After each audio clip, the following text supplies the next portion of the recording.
السلام عليكم. في هذا الفيديو سنتعرف معا على ردود الفعل في المغرب على فتح مكتب تمثيلي لجمهورية الريف في الجزائر، والتي كانت مختلفة ومتباينة. أولاً، الجانب الرسمي.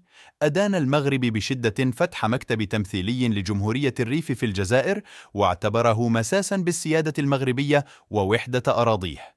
ثانياً، القلق الشعبي. عبر العديد من المغاربة عن قلقهم من تداعيات هذه الخطوة، ودعوا إلى الحوار لحل الخلافات.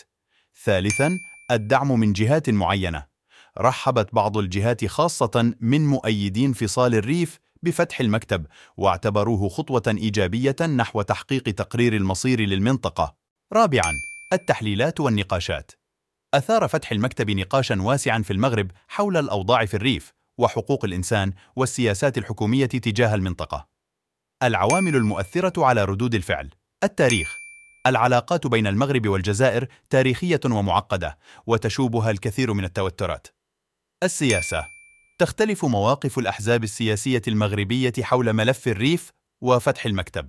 المجتمع. تنوع الآراء بين أفراد المجتمع المغربي حول ملف الريف وفتح المكتب. الإعلام. لعبت وسائل الإعلام دورا هاما في تشكيل الرأي العام حول فتح المكتب. التداعيات المحتملة. زيادة التوتر بين المغرب والجزائر. تفاقم الانقسامات داخل المجتمع المغربي. تعزيز مطالب الانفصال في الريف. إمكانية تدخل دول أخرى في الأزمة.